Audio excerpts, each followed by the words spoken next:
ler com os irmãos os versos que serão tomados como base da ministração, que se encontram em 1 Coríntios, no capítulo 3, do verso 1. Vou ler do verso 1 ao verso 9, para a gente pegar esse recorte que o apóstolo Paulo fez. 1 Coríntios, capítulo 3, do verso 1 ao verso 9. Os irmãos já colocaram no telão, e estendo a minha saudação aos irmãos que estão acompanhando pela internet. Que Deus abençoe nessa caminhada também. Diz assim, o verso 1: Eu, porém, irmãos, não vos pude falar como a espirituais, e sim como a carnais, como a crianças em Cristo. Leite vos dei a beber, não vos dei alimento sólido, porque ainda não podíeis suportá-lo, nem ainda agora podeis, porque ainda sois carnais. Porquanto, havendo entre vós ciúmes e contendas, não é assim que sois carnais e andais, né, segundo o homem? Quando, pois, alguém diz, eu sou de Paulo, e outro, eu de Apolo, não é evidente que andais segundo os homens? Quem é Apolo? E quem é Paulo? Servos por meio de quem crestes, e isto conforme o Senhor concedeu a cada um. Eu plantei, Apolo regou, mas o crescimento veio de Deus, de modo que nem o que planta é alguma coisa, nem o que rega, mas Deus que dá o crescimento. Ora, o que planta e o que rega são um, e cada um receberá o seu galardão, segundo o seu próprio trabalho, porque de Deus somos cooperadores, lavoura de Deus, edifício de Deus, sois vós. As palavras do apóstolo Paulo, queridos, é uma exortação à igreja de Corinto, mas não se engane que o que o apóstolo está colocando aqui não é alguma coisa que está longe de nós. Pelo contrário, o que Paulo está apregoando aos irmãos é algo que nos deixa uma preocupação. Paulo, além de tratar do problema que está acontecendo com Corinto, Paulo ele está preocupado com uma coisa maior do que o problema em si que está acontecendo em Corinto. Paulo está preocupado com o crescimento espiritual. E daí a importância de nós nos atentarmos ao que o apóstolo está querendo dizer. Ele chama os irmãos de Corinto como crianças espirituais. Ele fala que os irmãos são ainda carnais.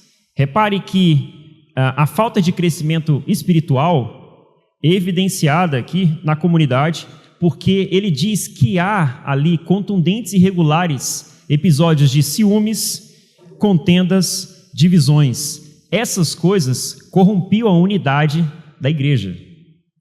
Pensem comigo, irmãos.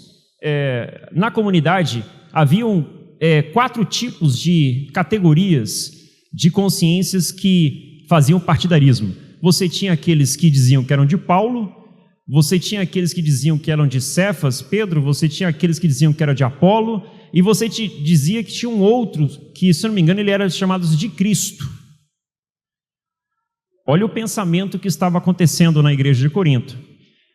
Quando você vê uma situação dessa, o que é o problema? O problema é que essa divisão de pensamento, ela corrói a unidade da igreja. Todos eles militavam pela fé. Eles tinham uma visão de quererem fazer alguma coisa. O problema ali estava na forma como eles faziam. Eles promoviam isso por meio de divisão no coração. Eles queriam, de algum modo, militar por um e por outro, como se na igreja de Deus nós tivéssemos um padrão humano de seguir as coisas.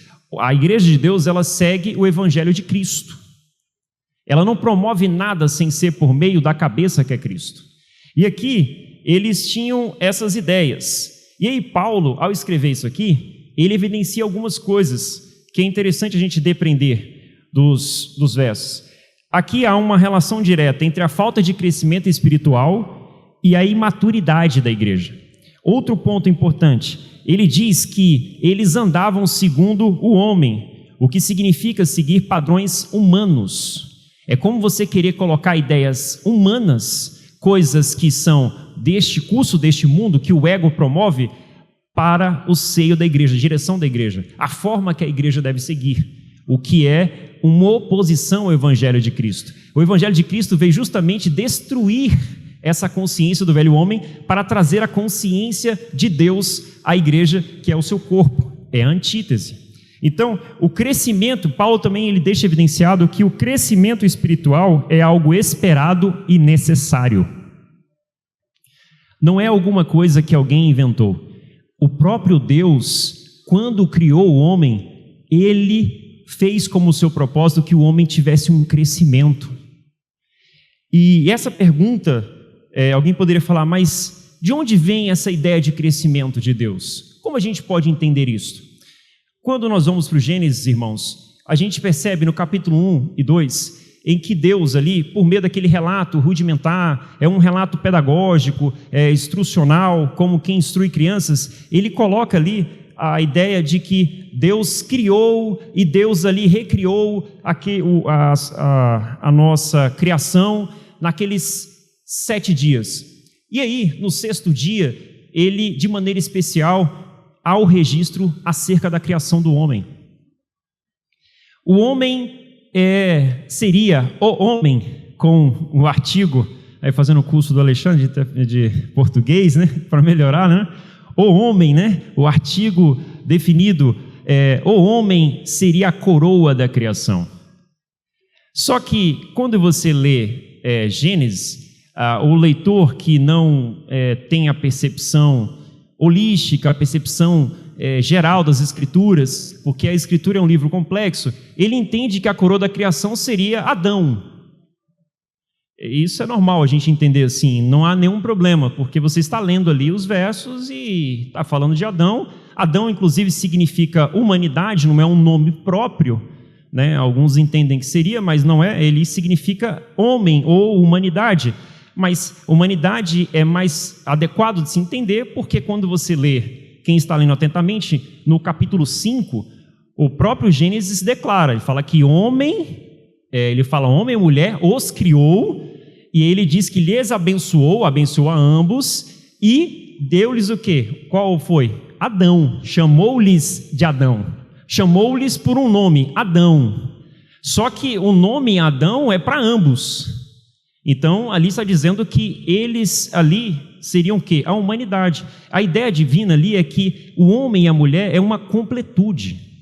É isso que ele queria dizer. Ele diz o seguinte, olha, quando você olha o homem e a mulher, embora eles tenham características físicas, estruturais, biológicas diferentes, mas eles são uma completude. O homem e a mulher, ele é a humanidade. É por meio dele que eu quero expressar-me. Eu quero ali manifestar os meus ricos atributos por meio desta humanidade. Mas quem será a cabeça dessa humanidade é o meu filho. É isso que ele queria dizer aqui no Gênesis, porque quando a gente olha no Gênesis, você pode ver aí, o irmão pode colocar,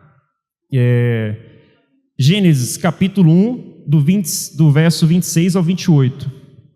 Gênesis capítulo 1, do verso 6 ao 28. Por que a gente entende assim? Paulo vai nos ajudar a entender. Olha lá, diz assim, também disse Deus, façamos o homem à nossa imagem, à nossa semelhança, tenha ele domínio sobre os peixes do mar, sobre as aves dos céus, sobre os animais domésticos, sobre toda a terra, sobre todos os répteis que rastejam pela terra. Continue, irmão. Criou Deus, pois, o homem à sua imagem, a imagem de Deus os criou, homem e mulher os criou. 27, né? Agora o 28. E Deus os abençoou e lhes disse, sede fecundos, multiplicai-vos, enchei a terra e sujeitai-a, dominai sobre os peixes do mar, sobre as aves dos céus e sobre todo animal que rasteja pela terra. Agora, irmão, para concluir, Gênesis 2:7. Gênesis 2:7. Diz assim, então formou o Senhor Deus ao homem do pó da terra e lhe soprou nas narinas o fôlego de vida e o homem passou a ser alma vivente. Quando você olha esse relato, você tem que perceber algumas características interessantes. O que você percebe quando você lê isso aí? Você consegue ver aí no capítulo 1, você consegue ver a ideia de crescimento? Conseguem? Sede, fecundos e multiplicai. Crescimento, né? Você consegue ver também a ideia de que Deus colocou uma característica especial que Ele não colocou os animais, Ele colocou Ele dizendo que façamos a nossa imagem e semelhança? Isso foi dito aos animais? Os animais foram criados à imagem e semelhança de Deus? Não, né? Interessante. Outra coisa, você percebe que aí está lá, tenha ele domínio. Você percebe que há uma ideia de domínio e uma ideia de governo? Tem ou não tem? Nós estamos criando alguma coisa ou é só o texto está dizendo? Está dizendo. Agora, interessante, o salmista, ele refletia, e a gente pode refletir, embora o homem seja um ser inteligente, ele domina de fato? Acho que ele mais estraga do que domina, né? Ele parece ter um domínio e ele parece que ele destrói aquilo que ele está tentando dominar, e aí é uma confusão, né? Quando você olha para isso, realmente fica estranho o texto. A gente lê o texto e isso aí, ele vai dominar e tal, deve algum momento vai acontecer. Mas como assim? Ele falou do começo e ele não está dominando? Mas aí o apóstolo Paulo, ele vai nos trazer uma ideia que nos ajuda a esclarecer. Gênesis, ele é o princípio, ele seria o princípio, os princípios do Evangelho. Então, quando você olha para Gênesis, você tem que ver princípios que ao longo do tempo, eles vão crescendo até ser um dia mais claro para você enxergar. Então, quando você lê o Gênesis, você tem que entender que tem que avançar para você compreender o que o Gênesis queria dizer. Tanto é que o apóstolo Paulo, em Romanos 5,14, ele fala algo que é uma chave para você compreender o Gênesis. Esse é o texto principal. Ele fala que Adão, aquele Adão, a humanidade, o primeiro homem, ele fala que ele prefigurava o que havia de vir. E esse que havia de vir, que ele chama de Jesus Cristo, ele chama de Adão espiritual. Então você tem aqui o Adão terreno, que ele prefigura, ele aponta para o Adão espiritual. O primeiro homem, aquele que se desintegrou, aquele que se afastou de Deus, e aí você tem o segundo homem, que é o Adão espiritual, aquele que se aproximou de Deus, aquele que confiou em Deus, aquele que obedeceu a Deus. Olha a antítese. Este Adão aqui, antes da sua desintegração, ele tem um apontamento para Cristo. Olha como é que muda a leitura. Quando você olha o Gênesis, você percebe e fala, nossa, agora esse Adão aqui, ele tem características que apontam para Cristo. Quais são? Aí a gente volta ao que a gente falou. Lembra do domínio? Domínio, o que mais? Fecundidade, que é o crescimento. O que mais? A imagem de Deus. Agora começa a fazer sentido. Então Adão, ele perdeu a imagem de Deus? O que os irmãos acham? Ele perdeu, não tem a imagem de Deus? O primeiro Adão? Ou vocês acham que foi deformado essa imagem? O que os irmãos... Não tem mais a imagem de Deus ou ele está com a imagem deformada? E qual é o caminho do crescimento? Qual é o caminho? E o caminho do crescimento, como é que vai acontecer? Seria apenas Jesus? E nós? Quando você olha aqui, que ele fala do crescimento em Gênesis, ele fala de que você multiplicaria. Cristo, como que Cristo se multiplicará então? Se Adão prefigura Cristo, como Cristo multiplicará na terra? Não fica essa pergunta? Aí Deus, no seu propósito, quando a gente percebe aqui o que Paulo está falando em Corinto, ele diz o quê? Vós sois lavoura de Deus, vós sois edifício de Deus. O edifício, como é que se constrói um edifício, irmãos? Da noite para o dia? Como é que você faz um edifício? Como é que o pessoal da engenharia faz um edifício? Primeiro ele lança fundamento é o principal. Quem entende de edifício aqui? Fundamento é o principal? Ou não? Se não tiver um bom fundamento, o prédio fica de pé? Não. O fundamento é Cristo. É isso que Paulo está dizendo, o fundamento é Cristo. Esse edifício que está sendo construído, Paulo disse que é a igreja. É eu, você e vários outros ao longo da história que foram chamados para fazer parte desse edifício. É uma metáfora de Paulo. E esse edifício, ele tem as mesmas pedras preciosas, não são tijolos, não são isso, argamassas específicas, mas ele fala que são pedras preciosas. Nós somos essas pedras. E a pedra principal, a mais preciosa de todas, eleita por Deus, colocada por Deus e dita como pedra angular, o fundamento, aquele que é todas as coisas, ele é o cabeça desse edifício, ele é o principal desse edifício que está sendo erigido.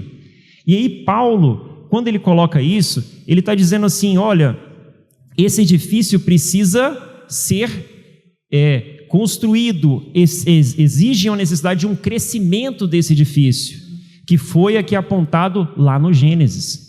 Esse enchimento aqui, essa multiplicação, fala dessas pedras, e fala de que um mundo seria cheio da glória de Deus. Os profetas falavam isso no Antigo Testamento. É uma maneira de dizer que, olha, a terra precisa perceber esse Deus invisível. O apóstolo Paulo, ele fala assim, olha, acerca de Cristo ele fala, ele é a imagem do Deus invisível.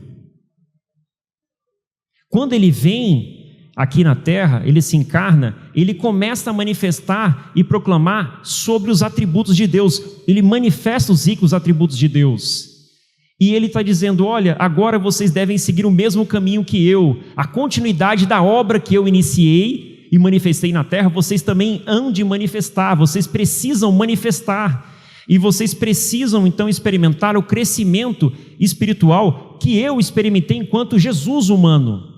Não pense que Jesus, ele veio ao mundo pronto. O escritor aos Hebreus diz que ele aprendeu a obedecer a Deus por meio de sofrimentos.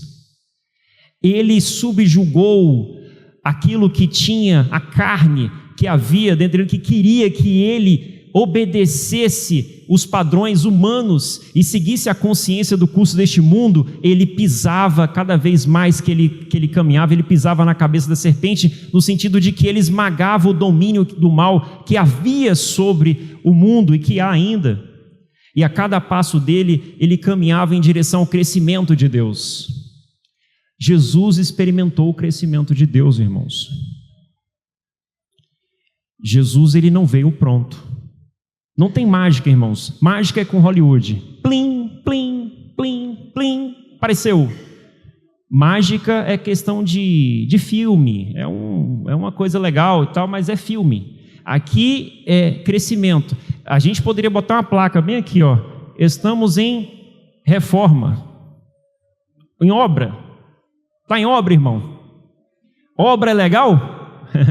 Quem já reformou a casa aqui dentro? Bom é reformar fora de casa, né? Reforma, aí vai lá, visita. Agora reforma com você dentro, como é que é? Você está em reforma e a sua esposa está com você, e vice-versa. E aí? Tá legal? Mas quando você olha para o outro e você entende que ele está em obra, muda o seu olhar ou não? Alguma coisa muda? Esteja pronta. O Alexandre está falando, a gente exige que a outra pessoa esteja pronta, acabada, a obra está acabada, para mim. Mas você está com a sua obra acabada no seu coração? Não. Nós exigimos do outro aquilo que nós não entregamos. E isso é uma contradição pura.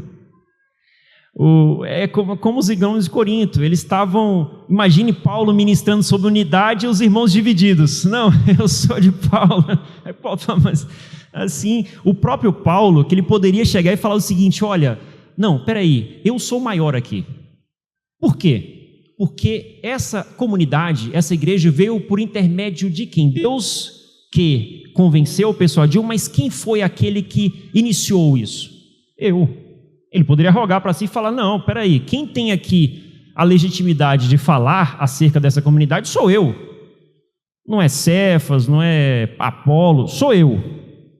Ele poderia dizer, não poderia? Entre aspas, seguindo o padrão do curso deste mundo. Ele não poderia dizer, não poderia? Não é o que se faz no curso deste mundo, na visão deste mundo? O cara fala, não, eu que iniciei isso aqui. Eu sou o presidente aqui e a palavra é minha. Não é assim que funciona, não? No Evangelho de Deus, como é que é? Paulo, ele também se submete ao Evangelho de Deus. Os líderes também, quem ministra também, todo mundo. Tanto é que ele pega e cinge-se da verdade. Ele mesmo sendo ofendido ali, em Corinto, ele fez o quê? Ele falou, não, nem o que planta é alguma coisa, nem o que rega, nem Paulo, nem Cefas, nem Apolo, nem ninguém. Na verdade, quem dá o crescimento é que é alguma coisa. Ele usa a expressão alguma coisa, mas ele está falando assim, quem é que é algo de fato é Deus.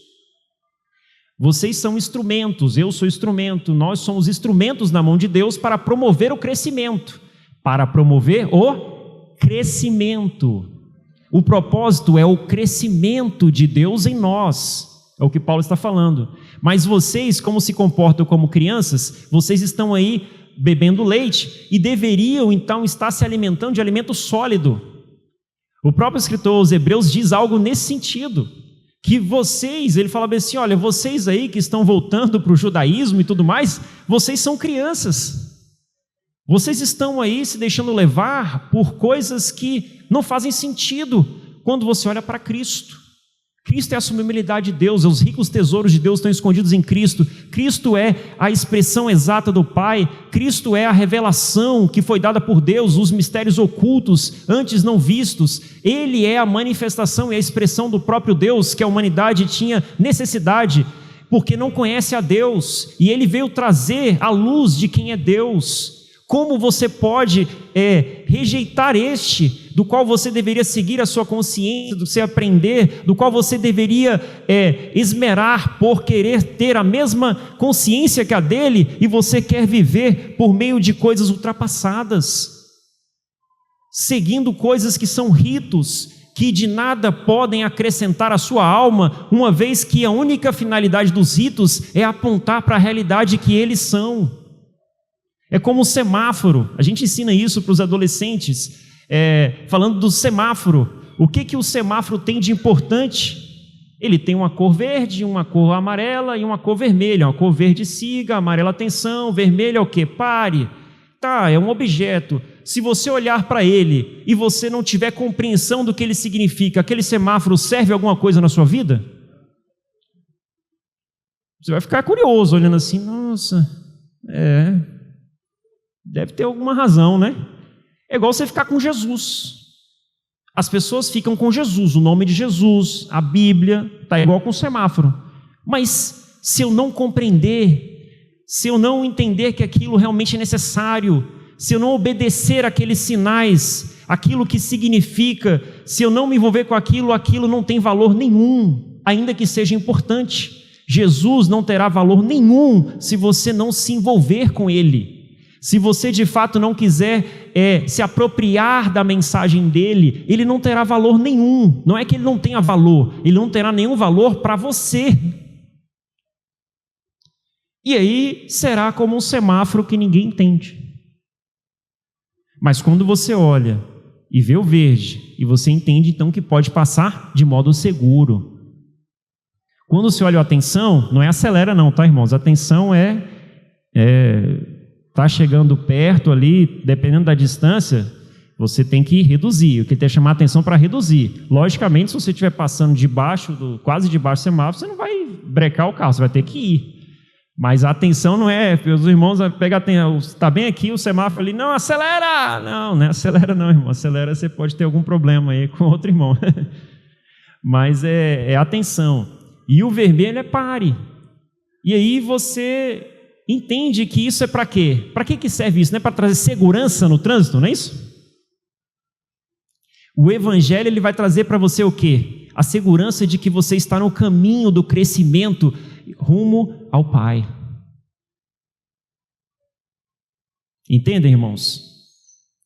Que maravilha. Então, quando a gente vê essa necessidade do crescimento, irmãos, a gente percebe o seguinte: há um problema aqui com relação a esse crescimento. Ele não virá sem sofrimento, não virá sem tribulações, ele não virá sem nada disso. Por quê? Porque houve um problema.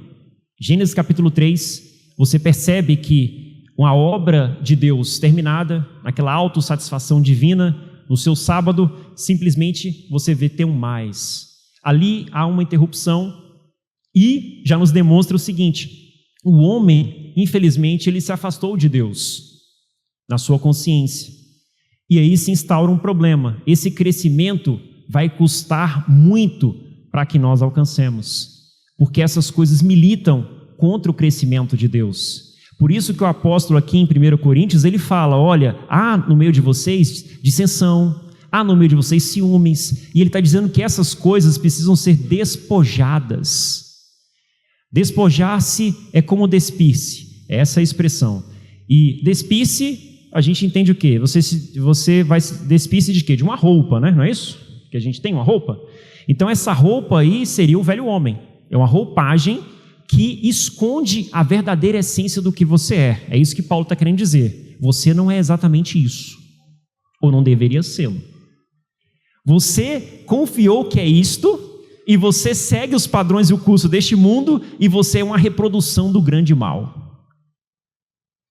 Você está seguindo o grande Satã, uma reprodução, uma consciência que se opõe a Deus. Mas você pode se despir-se dessa roupa, para que você consiga olhar no espelho e ver essencialmente quem você é. A palavra de Deus, ela consegue fazer isso. Tiago disse isso. Você consegue ver como você é. Você vê as suas imperfeições, mas também você vê que há ali muitos atributos de Deus em você, e que você pode então manifestá-los. Essa é a vontade do Pai. Então assim, os problemas que prejudicam o crescimento de Deus em nós, eles são muitos, mas eu gostaria de lembrar dos irmãos que quando a gente olha no Gênesis e a gente vê aquela situação, a gente pode se comparar com aquela parábola do filho pródigo. E aqui há uma coisa interessante. Estava com o irmão João, né? Cortando o cabelo e a barba, igual Alexandre, né? Aí a gente corta cabelo na barba e bebe um pouquinho de sabedoria, né? Bebe um pouquinho das gotas de sabedoria, avalia alguma coisa. O irmão João é uma figura assim, incrível, irmão muito amável, né? É muito bom. Eu gosto de cortar cabelo com ele porque, além de cortar o cabelo, a gente ainda bebe um pouquinho de sabedoria, né? E aí, nessas conversas que a gente estava lá, refletindo, falando algumas coisas, e aí trouxe um ponto interessante que ele estava comentando e que eu achei interessante transmitir para os irmãos, né? Quando a gente olha para o filho pródigo e a gente percebe o que eu falei no início, eu falei do governo, falei ali do crescimento, né? E falei da imagem de Deus. 3 coisas, não é isso? Estava no Gênesis. E quando você olha o filho pródigo, você percebe que quando ele estava lá naquela situação, como maltrapilho, ele estava sujo, ele estava ali querendo comer comida de porcos, ele estava numa situação irreconhecível, essa expressão. Ali, quem olha aquele filho pródigo, ele percebe ali que ele é filho daquele pai rico? Alguém consegue enxergar aquele como pai rico? Se fosse uma pessoa próxima ali, talvez eu tenha dificuldade também, porque olhar para ele e falar: nossa, mas aquele é o filho daquele homem? Não tem sentido nenhum. Talvez alguém mais sábio olharia e falaria o seguinte: por que ele sofre essa condição se o pai dele é rico? Você já pensou isso ou não?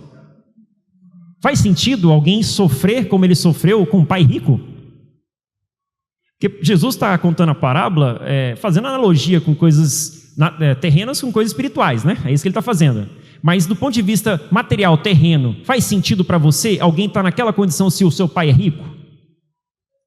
Você está vendo o que a ilusão do ego faz com o ser humano?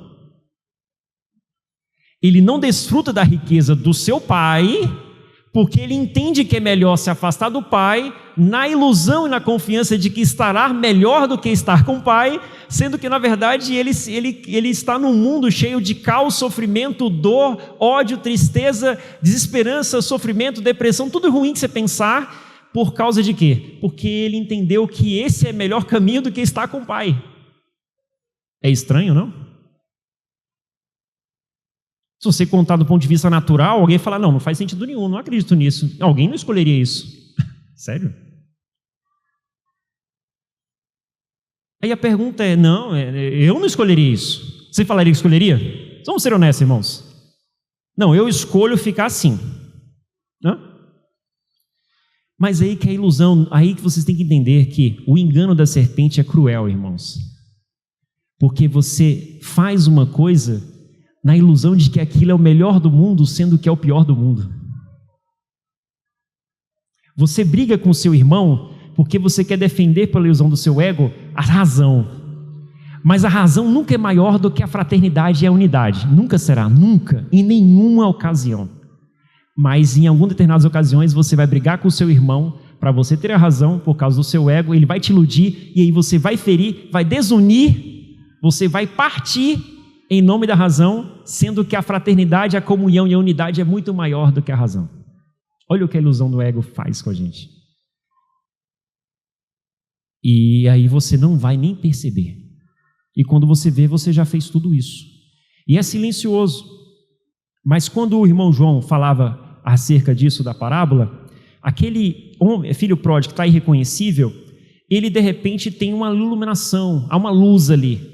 Ele de repente olha e cai em si. Quando ele faz o movimento de volta para a casa do pai, aquele movimento indica o crescimento de Deus. Ali a consciência acerca do pai está crescendo. A cada passo que ele está indo está crescendo. Tanto que ele está falando de quê? De pedir perdão. Ainda que ele fala aquele ensaio lá, meio estranho, me aceita como empregado, ele não tinha uma visão boa acerca do pai ainda, mas a visão está crescendo. Ele fala de quê? De que ele entendeu que ele errou. A princípio ele estava lá, no maior orgulho, achando que vou resolver meus próprios problemas. Quando ele vai, ele começa o princípio da dependência, ele fala, eu não consigo, eu preciso estar na casa do meu pai. Aí ele fala que o pai é bom, porque se o pai ele dá pão e alimento aos empregados, ele é um pai bom. Ele já começou a enxergar que o pai é bom. E a cada passo que ele vai indo em direção à casa do pai, ensaiando aquilo, quando ele se encontra com o pai, aí ali ele começa a crescer ainda mais a sua visão acerca do pai, porque a atitude do pai é uma atitude de quem não disse nada, não imputou nada na linguagem de Paulo. O pai não imputou nenhum pecado. Por vezes, pais recebem, mas iriam imputar o pecado, concorda ou não? Iria acusar, falar, dar um sermão para ele e falar, não, o pai já sabia. Eu costumo olhar essa expressão da parábola e entender o seguinte, às vezes eu, até no trânsito, às vezes falo com a minha esposa, o cara faz uma manobra errada ali, fala assim, mas não vai estar com ele. E tem uns que vão lá advertir, fala assim, não, ele sabe, está errado. Ele sabe. Ele só não sabe ele só não está percebendo que a manobra dele pode levar em risco a ele e outras famílias, mas ele sabe. Mas aí a gente vai aprendendo com o evangelho o seguinte, se você chegar na pessoa e com uma palavra branda, como diz o provérbio, você chegar a pessoa, abordar com a palavra branda, você atenua a situação. Essa palavra vai falar muito mais do que o sermão. A sua educação e a sua expressão de amor falará muito mais do que essas palavras. Vai doer muito mais na alma dele, na consciência dele, causará muito mais fervor na consciência dele do que o seu sermão negativo acerca dele, que ele já sabe. Você vai falar o que ele já sabe. Mas fala alguma coisa que ele não sabe. Fala alguma coisa, como assim? A expressão de amor vai falar muito mais, uma coisa que ele ainda não viu. Ele não olhou por esse prisma ainda, ele vai olhar. Porque quando ele entender que a sua expressão é uma expressão muito mais elevada do que essa expressão vil e baixa daquele que de fato quer usar uma cena negativa para aplicar ao outro, muitas vezes não é nem a correção de fato, porque a maioria das vezes a gente não quer corrigir a pessoa porque quer o bem dela, a gente quer que a pessoa seja vista como alguém ruim, porque talvez vendo alguma coisa como ruim eu me pareça melhor do que ele. É uma expressão totalmente contrária do ser humano. O ser humano, ele se enlouqueceu e ele acha que é alguma coisa, e aí o apóstolo Paulo fala: olha, ninguém pode pensar além do que convém de si mesmo. Ninguém é maior do que ninguém. O seu irmão, ele é seu irmão. Ele pode ser mais imaturo do que você, em uma área, mas você é em outra, acerca de outro irmão. E nós temos que conviver num reino de pessoas que são imaturas. E Paulo está falando com a igreja aqui que estava em imaturidade. Mas você percebe que Paulo, em nenhum momento, ele se coloca maior do que a comunidade. Paulo, ele diz: olha, quem é maior aqui é Deus que dá o crescimento. E dele somos cooperadores. Não somos pessoas que dividem uns com os outros, somos pessoas que devem cooperar umas com as outras em torno do reino de Deus. Essa é a mensagem de Paulo. Então, quando você olha aquele filho pródigo voltando, e você vê ele abraçando, vê tudo aquilo, o anel que ele recebe é o anel da autoridade de filho, de governo. Está vendo as palavras? Ele agora tem o governo. Mas por que ele tem um governo? Porque é o seguinte: esse filho que foi recebido pelo pai, ele está sendo trabalhado pelo pai. Para quê? Para ter o governo. E esse governo é para quê? Para ele governar conforme o princípio do pai, em amor, em bondade. E essa é a expressão do pai. Porque quem recebe o anel de autoridade do pai, ele recebe a autoridade do pai. Ele recebe, esse aqui fala em nome do pai. Esse aqui administra aquilo que é do pai em favor da casa do pai. O irmão mais maduro é aquele que ele está ali para estender a mão e para favorecer e para ajudar aquele que é mais imaturo. Pense na sua casa. As famílias de hoje, elas perderam um pouco esse princípio, mas olhe comigo. As famílias antigamente tinham 3, 4, 5 filhos, não era isso, irmãos? Quem aqui pegou esse tempo aí? Não era? Qual é a lógica?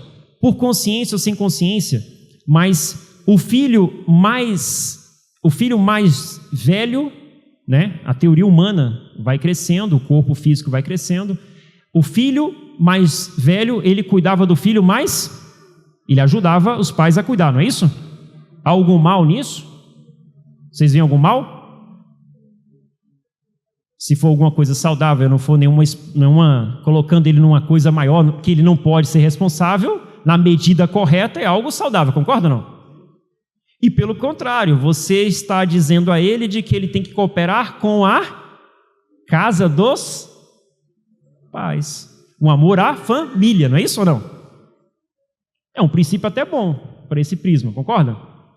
Aí, quando você olha, mas por que isso? Porque entende-se que o mais velho ele tem maior condição, maturidade de supervisionar o mais jovem. É lógico que a gente está falando de crescimento o corpóreo, psíquico e tudo mais, mas quando a gente compara aqui com o que Paulo está falando, ele está dizendo o quê? Que o crescimento de Deus, à medida que você vai se alimentando da palavra, daquilo que é espiritual, que é de Deus, você tem que ter um crescimento. E aqueles que vão crescendo mais que os outros, a ideia é de que eles façam o quê? Eles auxiliem aqueles que são mais imaturos. Que é o que Paulo, inclusive, está fazendo com a igreja de Corinto. Ele está advertindo os irmãos que eles deveriam ser o quê? Deveriam estar se alimentando de algo mais sólido. Ou seja, eles deveriam ser mais maduros, é o que Paulo está falando. Você está no local recebendo um genuíno leite espiritual, essa expressão, um leite espiritual, que Pedro usa, por exemplo, ele usa essa expressão, Pedro, genuíno leite espiritual. Se você está recebendo, você tem o quê? Que avançar para o crescimento. E aí, quando você vai avançando, você vai percebendo de que a vontade do Pai é que os filhos estejam em fraternidade, em união, e que eles estejam seguros na casa do Pai. Esse é o grande objetivo de Deus. Não é nenhum outro. O crescimento de Deus é necessário para que, de algum modo, nós consigamos fazer com que esse edifício ele esteja manifestado ao mundo, de modo que aqueles que olharem para o edifício de Deus, eles poderão ver a expressão de Deus. Essa é a vontade de Deus. Que aqueles que não veem ao Pai, o Deus invisível, eles olhem para essa expressão que o Pai edificou com as suas próprias mãos, o seu espírito, mãos é a maneira antropomórfica de dizer, né? Ele mesmo edificou esse edifício, e quem olhar para o edifício ou com ele interagir, ele tem que ver ali a expressão do próprio Deus. E você está em obras, e você participa dessa edificação. Mas a obra, ela fica parada ou ela é contínua, irmãos? Obra parada é o quê? Prejuízo. Tem muita obra parada por aí? Mas é prejuízo, não é? Obra parada é prejuízo. Para quem constrói, para quem está sendo construído, o objetivo que é aquela construção, ela tem um objetivo. Obra parada é prejuízo. E Deus não é homem para entrar em alguma coisa que dê prejuízo, é? Por isso que Deus está motivando você, encorajando você o quê?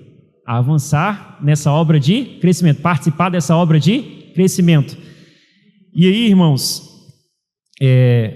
caminhando já para o último ponto, antes disso, tem um texto que vai falar um pouco, irmão, coloca aí, 2 Coríntios 11, 1 a 3, que fala sobre, vou usar esse texto como exemplo do principal problema que atrapalha o crescimento de Deus. Somente esse texto aqui, para que a gente possa refletir. Quisera eu suportasseis um pouco mais na minha loucura. Suportai-me, pois. Isso é o apóstolo Paulo falando.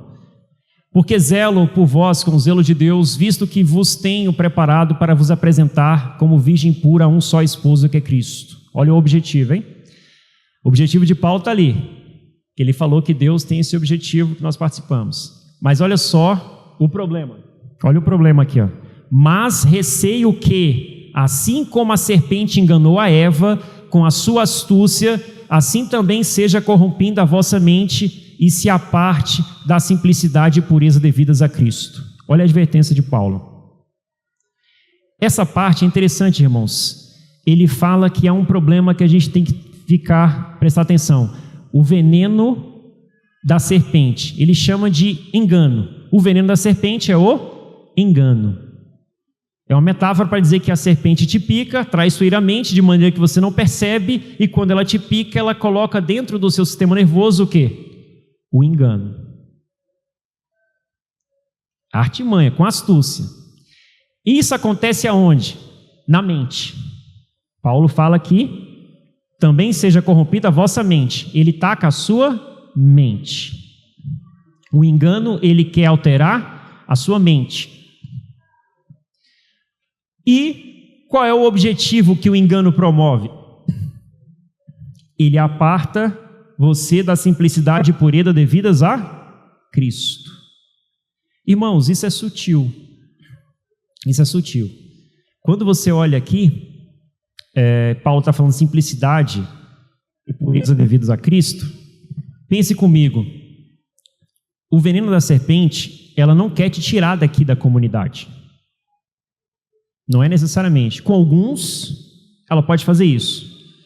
Quando eu falo comunidade, é qualquer comunidade que fale de Cristo. O engano da serpente, ela quer tirar alguém de uma comunidade que fala de Cristo? Sim. Em alguns casos, sim. Eu costumo dizer que é o seguinte: o engano e a propaganda e o marketing é a gosto do freguês. Né? Se você quer ir para um lado, o engano vai te falar, não, vai, sai dessa comunidade, fala de Cristo e tudo mais e tal. Aí você vai não ter essa mensagem que fala de Cristo. Mas a maioria que o engano da serpente opera, ela não tirou ninguém de nenhuma comunidade que fala de Cristo. O engano, ele não está preocupado com isso. O engano, ele está preocupado com isso aqui, ó. Que você se aparte da simplicidade e da pureza devidos a Cristo. O objetivo é esse. Você pode ficar aqui ouvindo o Alexandre falar, Josué e todo mundo, pode ficar aqui ouvindo. Ele só está interessado no seguinte: a serpente só quer o seguinte, que você não não se apegue à simplicidade e à pureza devidos a Cristo. Aí a pergunta é, o que é isso? O que é simplicidade e pureza de Cristo? Ele está falando de um coração que seja singelo, um coração que, de algum modo, quando você conheceu, por exemplo, vou colocar, quando você conheceu a sua esposa, o seu esposo, como é que era o seu coração? O entusiasmo. Como é que era isso? Vocês lembram como é que era? Havia alguma dificuldade para você? Seu objetivo era estar com a pessoa amada, não era? Quem está assim, tem alguma dificuldade? Pega chuva, pega sol, pega mais. Qual é a simplicidade disso? Você quer estar com a pessoa? Tem muita dor, muita coisa. Não, só posso estar se tiver com ar-condicionado, se tiver com isso, com aquilo. Tem isso? Porque o seu propósito é estar com a pessoa amada. Você pode estar numa mansão, num casebre, mas o que importa é você estar com a pessoa? Simplicidade por de Cristo é um desejo que você tem de conhecê-lo. A sua preocupação é, falando linguagem bonita, que aqui o ministério fala e que Paulo às vezes usa, é você se apropriar de Cristo. Quando você vai para a simplicidade e pureza devida a Cristo, a sua questão é conhecê-lo. Você quer que o seu coração seja transformado à imagem, aí volta aquele no início, a imagem de Deus. Você não está preocupado com parafernálias que acrescentaram a Cristo, coisas que colocaram acerca de Cristo. Você está preocupado em conhecer Cristo na sua pureza, naquilo que Ele é. Então, isso que Paulo está falando, olha, você tem que estar preocupado se você não está se afastando da simplicidade e pureza devida a Cristo. Imagine comigo, naquela igreja de Corinto, um dizia, eu sou de Paulo, eu sou de Apolo. Aí Paulo, por exemplo, vamos supor, Paulo subiu aqui para ministrar. Os que são de Apolo, como é que você acha que eles estavam satisfeitos? Será que eles ouviam de bom grado? Está vendo a simplicidade saindo? Paulo subiu no púlpito, aí tinha os que são de Apolo. Os de Apolo, você acha que todos eles ouviam de bom grado? É silencioso, não é? Se ele perceber, ele está se apartando de quê? Da simplicidade de Cristo. A questão não é Paulo, a questão que está sendo dito. Aí quando o Apolo subia, e os que são de Paulo? E sem querer eles estavam se apartando da simplicidade e da pureza devidos a Cristo. É silente. É silente. Eu participei de uma comunidade que, por exemplo, o que acontecia? Essas coisas as pessoas não vão percebendo. Então você tinha aqui um evento, aí você tinha as pessoas que comiam a galinhada e tinha alguns que comiam outra comida, um exemplo. Tiago, ele vai dizer que, ao meu ver, que isso seria uma espécie de acepção de pessoas. Que Tiago diz que isso não deve ser promovido no meio da comunidade de Deus. Embora isso aconteça segundo o curso deste mundo em muitos locais. Mas pela simplicidade e a pureza de Cristo, deveria ter isso? Não. Porque se eu quero comer uma comida, se a comida é para eu comer, por que meu irmão não come a mesma comida que eu? Qual é o sentido disso? Seja uma comida simples ou seja uma comida sofisticada. Se nós não podemos comer a mesma comida, qual é o sentido? E isso é tão silente, irmãos, que, por exemplo, onde eu trabalho, tinha uma obra de reforma. Vocês vão ver os exemplos práticos de como que essas coisas acontecem silenciosamente. É uma obra de reforma. E a reforma estava sendo feita em etapas. Falando de edifício aqui, de Deus, né? Obra. E a obra estava aqui, essa parte estava aqui, faltavam algumas coisas para ser entregue, mas estava o banheiro funcionando. E quem trabalhava nas obras, segundo as normas técnicas, eles têm que ter uma distância, de ter um banheiro a cada distância X e tal, não vou entrar em detalhes, mas tem essas coisas. E aí, esse pessoal tinha um banheiro mais embaixo, tinha banheiros lá, mas quem estava aqui nos andares de cima, ele tinha que descer até aquele pavimento, que era contrário, para acessar. Mas assim, existe algumas normas tentando tirar essas ideias, né? O cara descer, vai lá, ele vai perder tempo. Como é que ele vai chegar ao banheiro? Não faz sentido. Do ponto de vista humanitário, isso não faz sentido nenhum.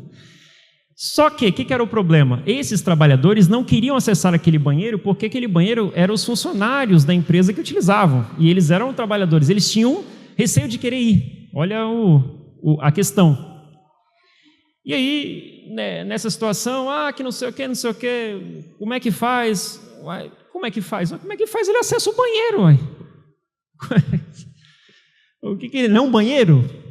Tem algum problema? Vai quebrar o banheiro? Não, é o banheiro, irmão. Ele acessa o banheiro. Resolvido o problema, o banheiro não está funcionando. Se não tivesse o banheiro, tinha que ter outra solução, mas o banheiro está funcionando. O lugar não está entregue. Mas o banheiro está funcionando, vai ter que colocar uma equipe para cuidar da limpeza e tudo mais, mas ele acessa o banheiro. Mas, e aí? Não, e aí tem que falar com os funcionários que eles não precisam ter nenhum receio com relação a isso. Eles podem acessar o banheiro. Mas olha o que está na consciência dos trabalhadores, e aqui, sem querer, isso é silencioso, vai criando o quê? Uma barreira. Ele não pode acessar uma determinada coisa, porque essa coisa é os funcionários que acessam, entendeu? E essa barreira está em todo lugar. Mas aqueles que de algum modo pensam, né, segundo a pureza e a simplicidade de Cristo, ele olha a situação, o caso e as pessoas, e tenta entender que é o seguinte: nós aqui não podemos fazer uma diferenciação, uma divisão, porque a divisão ela vai corrompendo os relacionamentos. Se você dividir o pai contra o filho, você corrompe o relacionamento. Se você dividir a esposa e o esposo, você corrompe o relacionamento. Se você dividir o rico ou o pobre, você corrompe o relacionamento. Porque na verdade, este daqui que naturalmente não poderia acessar aqui, porque isso aqui foi feito para os funcionários, mas ele está aqui numa condição específica, ele precisa acessar aqui, é uma necessidade. Depois que ele sair, ele não vai ficar mais lá, e quem vai usar são os funcionários, mas ele precisa usar ali. Ou é uma categoria diferente de pessoas? Não é. Mas as pessoas querem criar algo que aos poucos vão o quê? Corrompendo a mente das pessoas, e quando elas verem, elas não se parecem nada com a imagem de Cristo. Mas levam o nome de Cristo. E isso é um problema, irmãos. Agora, diante desse problema, para a gente encaminhar para o encerramento, tem algumas coisas, atitudes, que devemos ter para cooperar com o crescimento de Deus. Paulo diz que o crescimento vem de Deus. Então, se ele vem de Deus, a gente não precisa fazer nada, né, irmãos? Não é isso que Paulo está querendo dizer, não? Não é não? Não sou alguma coisa. Não, no texto ele fala que Apolo está regando e Paulo está plantando. Mas para que plantar, para que regar, se Deus dá crescimento, não? Não é alguns que pensam assim ou não? O agricultor é Deus. O preocupado com a obra é Deus. O que tem que plantar, tem que regar? Deus não é igual Hollywood, não? Deus dá o crescimento, plim, não é assim não? Como é que Deus quis que fosse o crescimento?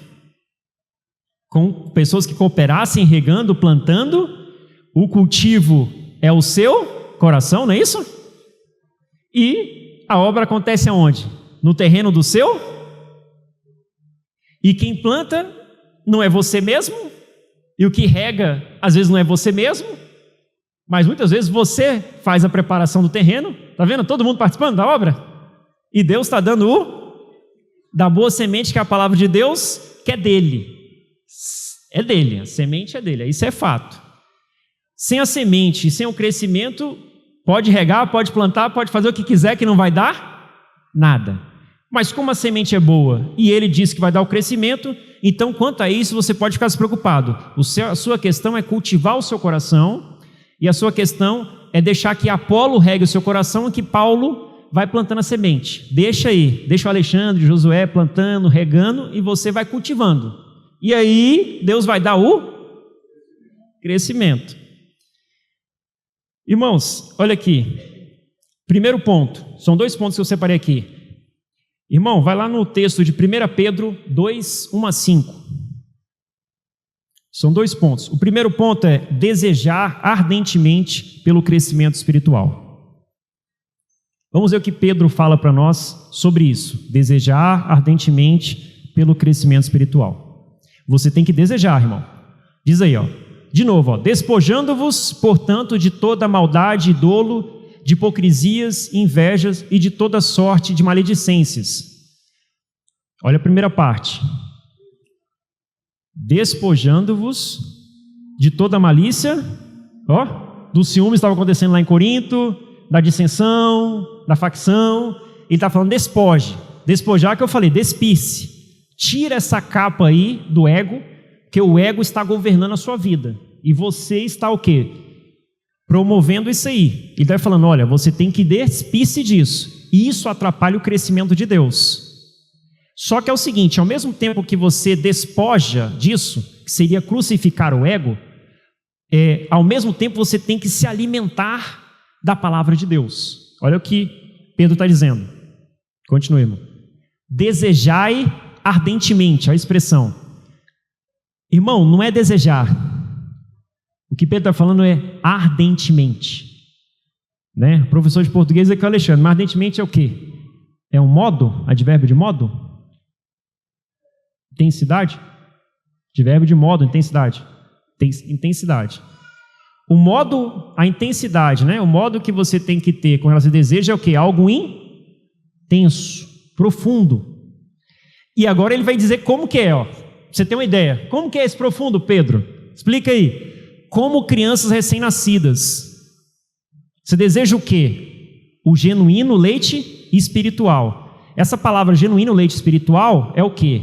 Ele está falando leite espiritual aí, o espiritual dá uma ideia de, vem de uma, ele tem uma, como é que eu posso dizer? Ele vem do substantivo logos, né? Ele tem uma relação com o substantivo logos, a palavra. Esse espiritual aí é como se você estivesse entendendo a palavra de Deus, que ele quer dizer. Então ele está falando genuíno leite espiritual, ele está dizendo assim, é uma palavra de Deus não adulterada, sem fermento. É uma palavra de Deus pura, o mais puro possível você tem que ter, como um leite materno. E ele fala como crianças nascidas, recém-nascidas. A criança recém-nascida, irmãos, ela tem um desejo ávido para se alimentar o leite da mãe? O que vocês acham? Precisa até dizer para ela aí, alimentar ou não? Ela, como é que é a vontade dela se alimentar?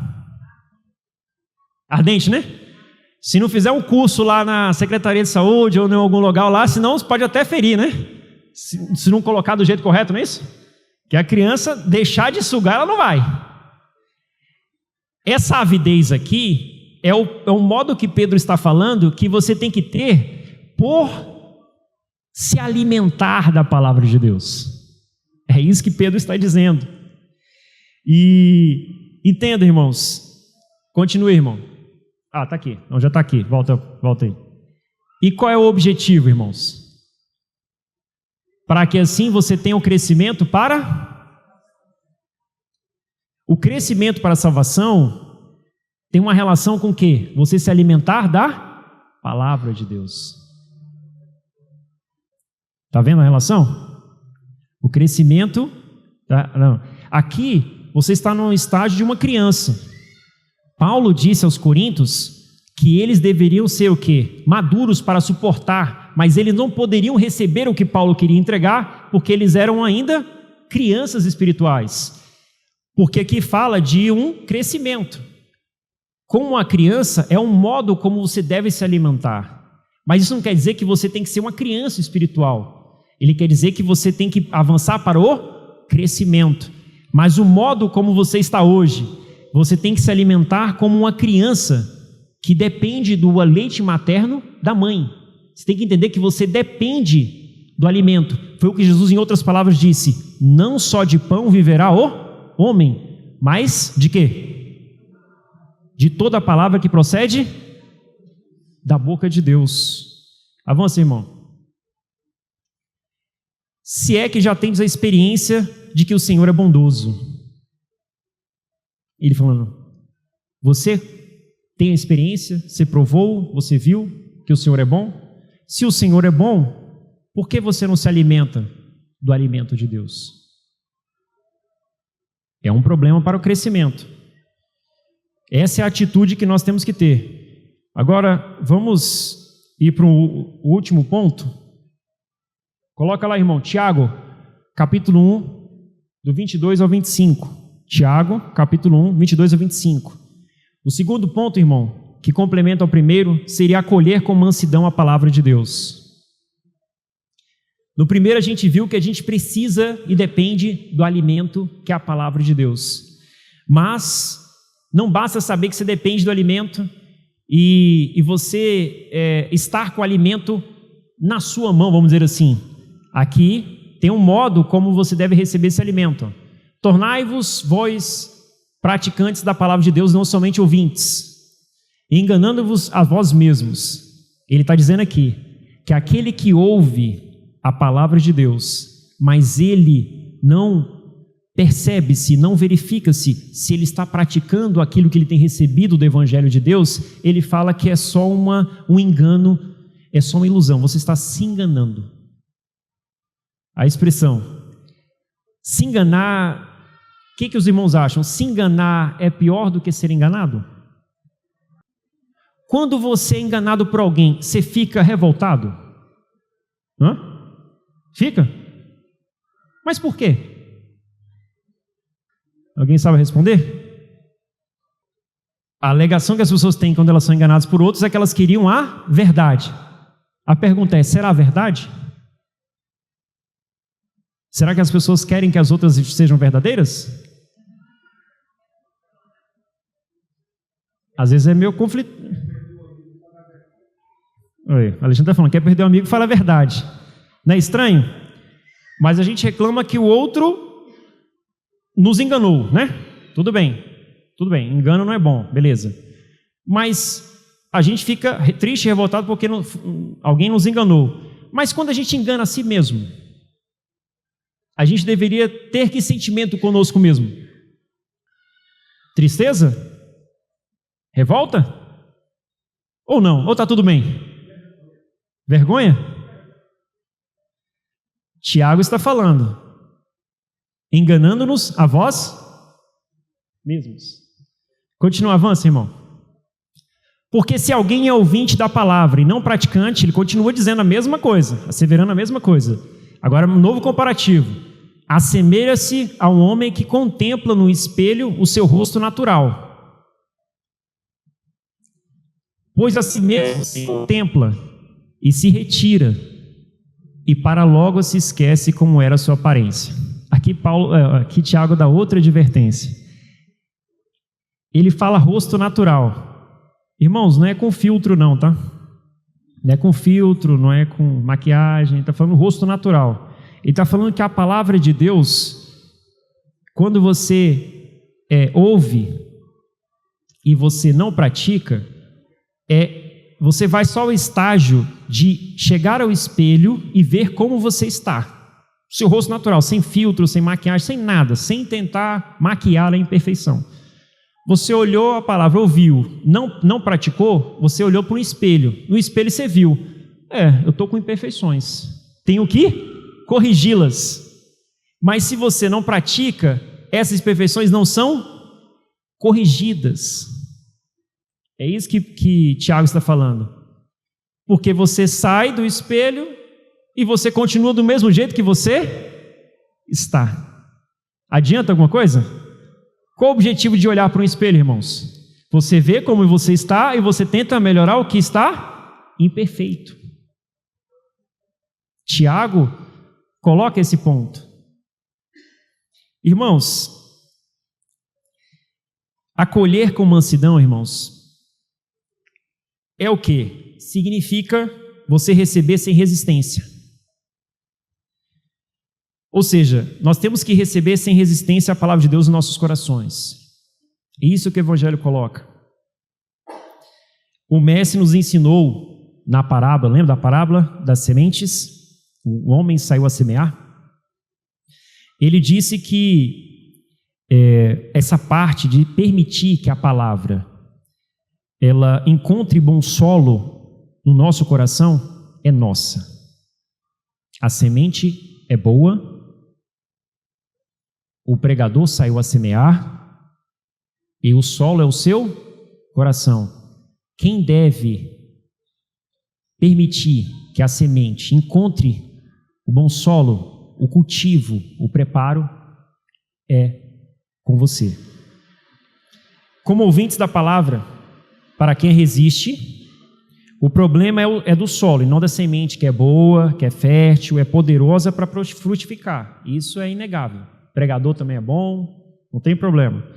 Se não estamos tendo uma boa reação adequada, a palavra que nós recebemos só tem um sinal. O que está acontecendo? O problema está no cultivo do coração. É o que Tiago falou. Se você ouve, mas você não procura a prática da palavra, tem um problema. O espinho pode estar sufocando o seu coração, Jesus falou, os cuidados da vida. Muitas coisas estão militando contra o crescimento dessa palavra. E aí, esse cultivo no coração é algo que você tem que se atentar. O mestre ilumina, mas quem cultiva o coração é você, o mestre ilumina. É assim como você pode cooperar com Deus. E aí, a última pergunta para a gente fechar. O que diz assim? Afinal, você pode perguntar, tá, mas qual é? Eu sei que tem que ter o crescimento de Deus, tem coisas que atrapalham, mas como eu vou evidenciar meu crescimento de Deus? Como eu posso perceber se eu estou crescendo? Que é uma pergunta, né? Como é que eu vou saber se eu estou tendo um crescimento espiritual, né? 1 Timóteo 5, 6, 7, Paulo fala a Timóteo, e ele fala uma expressão bem interessante. Ele diz assim: expondo essas coisas, irmãos, serás bom ministro de Cristo Jesus, alimentado, olha a expressão, com palavras de fé e da boa doutrina tem seguido. Olha o alimento aqui. Palavra de fé, a doutrina que você tem recebido, isso você tem se alimentado. Ele está falando, essas coisas você será um bom ministro, se você se alimentar da palavra de fé e da doutrina que tem seguido. Beleza. Aí o que ele diz?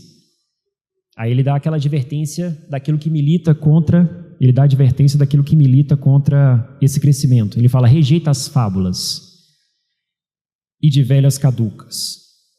Essas coisas não produzem nenhuma edificação, Timóteo. Paulo está falando. Não produz nenhum crescimento, nem para você, nem para a comunidade. Rejeita isso. Essas curiosidades, essas coisinhas não produzem nenhuma edificação. Mas Cristo, conhecer a Cristo, a essência de Cristo, isso produz edificação. E agora vem o ponto-chave. Ele fala assim, exercita-te pessoalmente na piedade, pois o exercício físico para pouco é proveitoso, mas a piedade para tudo é proveitosa, porque tem a promessa de vida que é agora e de que há de ser. Paulo ele faz um comparativo interessante. Ele fala assim, olha, o exercício físico tem seu proveito, é específico em alguns pontos ali e acolá, mas ele fala, a piedade, ela se aproveita em tudo que você pensar, tudo na vida. A piedade, ela não te traz nenhum tipo de contraindicação.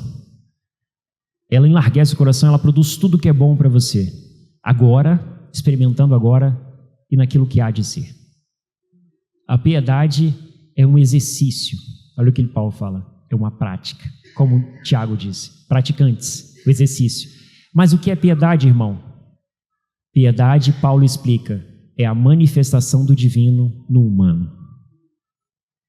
É você entender lá no começo que você foi colocado para um crescimento espiritual, para você manifestar os ricos atributos de Deus, cooperando com Deus nessa grande obra onde Cristo é o cabeça desse grande edifício. E aí ele fala, a piedade é a manifestação divina humana. Ou seja, para você ver a evidência do seu crescimento, a pergunta é, o quanto você tem sido piedoso? O quanto você tem amado o seu irmão? O quanto você tem compreendido a imaturidade? do outro, o quanto você tem estendido a mão para aquele que precisa, o quanto você tem mudado o seu olhar com aquele que falha.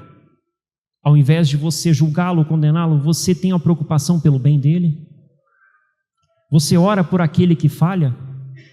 Você tem orado por aquele que de algum modo parece te perseguir no seu trabalho, na sua casa? Às vezes você está olhando a sua esposa como perseguidora, mas ela não pode ser uma perseguidora, às vezes ela é uma pessoa que está em maturidade. Você tem orado por ela? Você deseja a mudança dela ou você deseja o rompimento com ela? O que é maior no seu coração? Paulo, ele fala, o exercício da piedade é necessário. Timóteo, de tudo que eu estou te falando, Timóteo, se apegue a isso. Porque quando você manifesta a piedade, o testemunho vivo do Evangelho está sendo proclamado. Muito mais do que as palavras.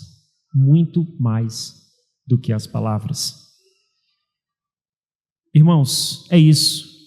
Eu espero que nós possamos refletir que o crescimento de Deus, ele é algo necessário. Ele é algo do qual depende o propósito de Deus. Deus assim o quis. Nós estamos aqui por conta desse crescimento. E Jesus, ele disse em alto bom som que no dia em que, ou no momento em que nós amarmos uns aos outros, ele disse que o mundo de fato creria que a piedade foi manifestada uma vez primeira para o maior de todos, que é o Mestre. E se quisermos seguir o caminho da piedade, nós temos que fazer aquilo que o Mestre fez. Esse é o caminho, esse é o termômetro. E aquele que está de pé, cuide-se para não cair, diz o apóstolo Paulo. E ele diz, aquele que está caminhando, veja se de fato você está caminhando na fé genuína. Ou se você não está seguindo fábulas, problemas, historinha, ou se você não está seguindo os padrões humanos que Paulo disse aqui, que só promovem dissensão, ciúmes, contenda, facção. Isso não é o Evangelho de Deus. Amém?